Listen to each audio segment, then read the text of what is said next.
अभी हाल फिलहाल में आपने सुना होगा कि इंडिया की जीडीपी 4 ट्रिलियन इकोनॉमी को सरपास कर चुकी है और ये पहली बार हुआ है। और ऐसे कई सारे चौंकाने वाले और बहुत अच्छे नंबर्स हमको लगातार सुनने को मिलते रहते हैं। एक और फील्ड है इंडिया का जहाँ पर बहुत बड़ी प्लानिंग ऑलरेडी शुरू की जा चुकी है और उसका असर कई रिलेटेड स्टॉक्स में देखने को भी मिल रहा है।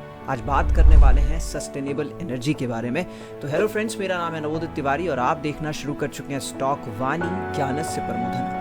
आज बात करने वाले हम रिन्यूएबल एनर्जी के बारे में और इस फील्ड में India already globally 4th number पर स्टैंड करता है। लेकिन अगर हम बात करें हमारे प्रोजेक्शंस के तो इंडिया 2030 तक लगभग 500 गीगावाट की एनर्जी इसी मोड से जनरेट करना चाहता है, यानी कि ग्रीन एनर्जी की मदद से।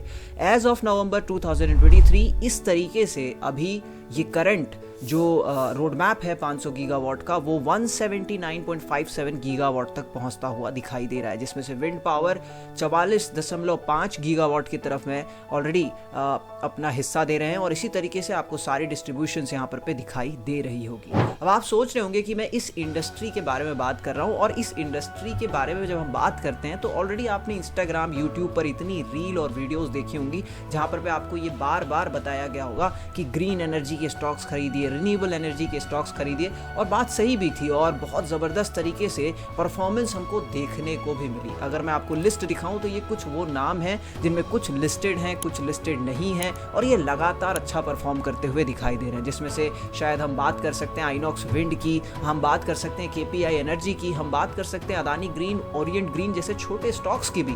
सभी जगह पर ज़बरदस्त तरीके के परफॉर्मेंस। लेकिन मेरा जो फोकस है वो थोड़ा सा हटकर है। मैं बात कर रहा हूं इन सारी ही कंपनियों को फाइनेंस करने वाली कंपनी के बारे में। जी हां, अगर इस फील्ड में इंडिया को 500 गीगावाट के उस टारगेट तक पहुंचना है, वो भी 2030 तक, तो डेफिनेटली लगातार इंडस्ट्रीज़ को सपोर्ट करना पड़ेगा। और इंडस्ट्रीज़ को सपोर्ट करने के साथ साथ उन्हें अच्छे सस्ते दामों पर लोन अवेल कराना पड़ेगा ताकि वो उस टारगेट में बड़े आराम से पहुंचते हुए दिखाई दें। तो कहने का मतलब ये है कि इस सेक्टर के लिए जो सबसे बड़ी एनबीएफसी कंपनी है उसका नाम है पावर फाइनेंस कॉर्पोरेशन। और पावर फाइनेंस कॉर्पोरेशन ने हाल फिलहाल तो नहीं कहूँगा, 2019 के आसपास में एक और बड़ी कंपनी को एक्वायर किया था जो कि फिर से एक गवर्नमेंट कंपनी है और उस कंपनी का नाम है रूरल इलेक्ट्रिफिकेशन कॉर्पोरेशन। 2019 में पीएफसी ने इसमें 52% अपना स्टेक एक्वायर कर लिया। और सबसे बड़े चौंकाने वाली जो बात है वो ये है कि आरईसी और पीएफसी दोनों मिल करके इस फील्ड में, यानी कि एनबीएफसी पावर फाइनेंसिंग की जो काम में 65% का मार्केट शेयर एंजॉय करते हैं। यानी कि आप समझिए कि 10 में से लगभग 7 लोन या तो पीएफसी देगी या फिर आरईसी देगी। अब आरईसी और पीएफसी का काम केवल प्राइवेट प्लेयर्स को लेंड करना नहीं है, ये दोनों ही कंपनी सरकार, स्टेट गवर्नमेंट्स के साथ में कोलैबोरेशन करती है और उन्हें भी फंड अवेल कराती है ताकि वो अपने स्टेट में अपनी कंपनियों को प्रमोट कर सकें। यानी कि आप direct as a private company इनसे बोरोविंग कर सकते हैं या फिर आप अपने स्टेट गवर्नमेंट से भी बोरो कर सकते हैं, और वो स्टेट गवर्नमेंट हो सकता है पावर फाइनेंस कॉर्पोरेशन या आरईसी से पैसे जुटाती हो।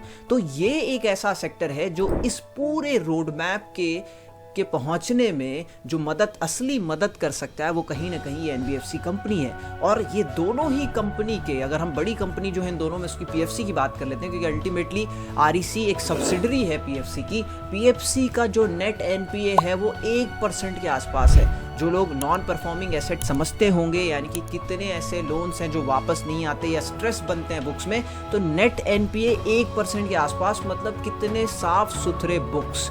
और सबसे ज़रूरी चीज़ इस पूरी कहानी में कि ये एक ऐसा सेक्टर है जहाँ पर फिजिकली आपको चीज़ें दिखाई देती हैं। अगर आप ट्रांसफार्मर की बात करें, आप लैंड की बात करें, आप रिसोर्सेज की बात करें, तो ये फिजिकल चीज़ें होती हैं। तो जब भी आप एक तरह से लिक्विडेशन होता है इन कंपनीज़ का, अगर वो लोन पे बैक नहीं कर पाते तो जनरली बहुत बड़ा नुकसान नहीं होता, चीज़ों को बेच करके वापस भरपाई की संभावना काफ़ी हद तक ज़्यादा होती है। तो ये कंपनीज़ तो आप हमेशा से सुनते आए, सुज़लॉन का परफॉर्मेंस आपने देखा होगा, एनटीपीसी का देखा होगा, आइनॉक्स विंड का देखा होगा।